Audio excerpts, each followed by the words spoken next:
Welcome back to another episode of Rock Boys Football. DeShaun Foster, UCLA, heading into the Big Ten. This is one of the more fascinating teams that we really see across the country.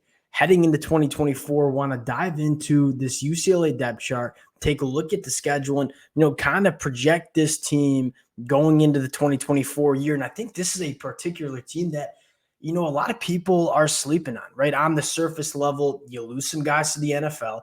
You lose some guys to the transfer portal. You have a new coach heading into a new conference. My initial reactions to kind of getting into this UCLA depth chart, I think DeShaun Foster did a phenomenal job raising the floor of this UCLA team heading into 2024. He didn't go to the transfer portal and grab any massive names, the guys that are kind of catching the eyes of the national media. But what he did do in the transfer portal was just go grab a lot of quality football players that have played a lot of football during their collegiate careers. And you start taking a look at the 2 deep for UCLA. Again, this isn't a team that we're taking to win the Big Ten championship, but this is a team that can be a very tough out for a lot of Big Ten teams in the 2024 season. DeShaun Foster was left not a very good situation, not only in terms of the timing in which Chip Kelly decided to leave UCLA, but more importantly, Chip Kelly did not get it done on the recruiting trail. This was not a very talented roster heading into 2024. I think that might have been the reason why Chip Kelly decided to leave. DeShaun Foster came in. He had a lot of work to do. He did a lot of good work. And I think this UCLA roster is just a little bit more talented than a lot of people are giving them credit for heading into 2024. Want to get into the depth chart, talk about what we're seeing. Before we do, as always, just want to say thank you to you guys and to the UCLA fans. It's been kind of a wild last 6 to 8 months, whether we're talking the head coaching hires, whether we're talking the assistant coaching hires, transfer portal recruiting. It's been a blast talking this program. The amount of support you guys have shown, it truly does mean a lot. If y'all do enjoy the content, consider subscribing to the channel. Much more importantly, I would love to hear some guys that I might be sleeping on. There are a lot of new faces to kind of keep track of. If you guys got any names that I'm sleeping on, throw them in the comments section. The best part about doing these kind of episodes is learning from you guys. And without further ado, let's get into this one. I want to start at the quarterback position. Ethan Garbers was the best quarterback on this UCLA team in 2023. Now, I know 12 months ago I was banging the table for Dante Moore, but you talk about the quarterback last year that put UCLA in the best opportunities to win football games was unquestionably Ethan Garbers. You take a look at the numbers, a 67% completion percentage, 11 touchdowns to only 3 interceptions. Those numbers will win you a lot of football games in the Big Ten in 2024. And I think one of the conversations that kind of gets lost in the mix with Ethan Garbers, probably because you had a 5-star quarterback and Dante Moore behind him, Ethan Garbers is a very talented quarterback in and of itself. You look at Ethan Garbers, was a former top 150 national recruit coming out of high school. This kid has some juice to him that I think a lot of people just didn't really appreciate last year, probably including myself at times. Ethan Garbers showed that he can be the guy that can win a lot of football games for UCLA. And I think most importantly, it's going to be his offense. You go back 12 months ago, it is not easy being a quarterback that everybody wants essentially to see you fail so Dante Moore can get on the field more often. Ethan Garbers heads into 2024. This is his team. It's his offense. He's getting a lot of reps with the one. I think there are a lot of reasons to believe that Ethan Garbers can be a quarterback that wins you football games. And then even more excitingly, I think he got some really talented pass catchers headlined by J. Michael Sturdivant, who I'm kind of convinced probably could have gone to the NFL draft had he wanted to. Coming back for another year, I think it's probably one of the better wide receivers that we see in the Big Ten.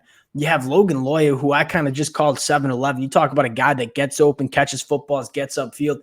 It's not flashy what Logan Loya does, but it's very effective. And then you look at Rico Flores Jr. coming over from Notre Dame, a super talented, big-bodied wide receiver. I look at the pass catcher room for UCLA in a Big Ten conference where there's not a lot of really good wide receiver rooms. You kind of say, all right, UCLA might have a top half pass catcher room in the Big Ten heading into 2024. I think you got some good running backs and TJ Harden. You made a couple nice additions in the transfer portal, guys like Jalen Berger to add some depth to that room. I think the big question we have is the offensive line. You make no mistake about it. What does it take to win football games in the Big Ten? It's line of scrimmage play. Now, here are my thoughts on the offensive line.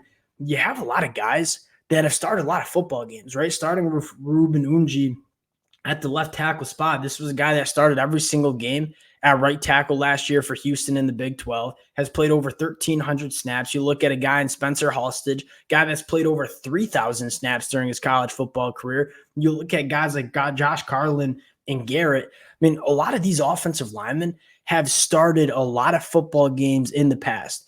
Now, are we taking this UCLA offensive line to be a dominant unit in the Big Ten? No, I don't think anybody's saying that. That being said, because of all the experience and I think added depth that you have, I don't know if the UCLA offensive line is going to be as bad as a lot of people think. And if you have a quality offensive line, just an average offensive line with what we think can be a talented quarterback with some, talented wide receivers, I kind of think this UCLA offense can, probably take a lot of people by surprise in the 2024 year. But it's going to come down to the offensive line, specifically when you're playing some of those teams in the Big Ten, teams like Oregon or Ohio State or Michigan that have really good defensive lines. Can this offensive line hold up against some of the more elite front seven units that we'll see? I probably should throw in Penn State into that conversation. That's probably the question mark that you have about this UCLA offense. Now, you go to the UCLA defense, I think what you're most excited for is the inside of the defensive line paired up with, I think, some really athletic and good linebackers. Jay Toya, keeping him out of the transfer portal, or not really keeping him out, but getting him back from the transfer portal, that was massive. Gary Smith III, very, very good at what he does. I look at the inside of the defensive line, you're kind of running it back from a really good unit in 2023. I think you have some really good linebackers playing behind him. A guy like Olu is someone I am extremely excited to see just a little bit more in 2024. I think the big question mark is, and really what made this UCLA defense so dominant in 2023, what did the edge rushers look like in terms of getting after the passer? I mean, there's nobody on this roster that can replace guys that we saw last year, the Murphy brothers and Latu. Who's going to be the guy? Now, I don't know if I necessarily have an answer. You went to the transfer portal, you added some intriguing names. Probably the most intriguing name was Collins Chimapong. I mean, he was at Miami for a year. He's 6'7", 280 pounds almost. This is kind of a unique kid that if he puts it together, could really be an elite edge rusher. I don't know if it's going to all come together year two of his college football career. That's, kind of the story that I have for UCLA on defense is where is the pass rushing production going to come from a unit that was one of the best in the country in the 2023 season. You look at the secondary and say, hey, we went to the transfer portal and added a lot of guys that have played a lot of football. You returned some guys that played a lot of football as a good unit last year. I don't think it's going to be as good of a unit as it was last year, especially losing some guys like John Humphreys and Kamari Ramsey. That being said, I don't think it's going to be a bad unit. And you go to the Big Ten landscape, how many passing attacks are going to have a lot of success against the secondary? I don't know if the answer is very many.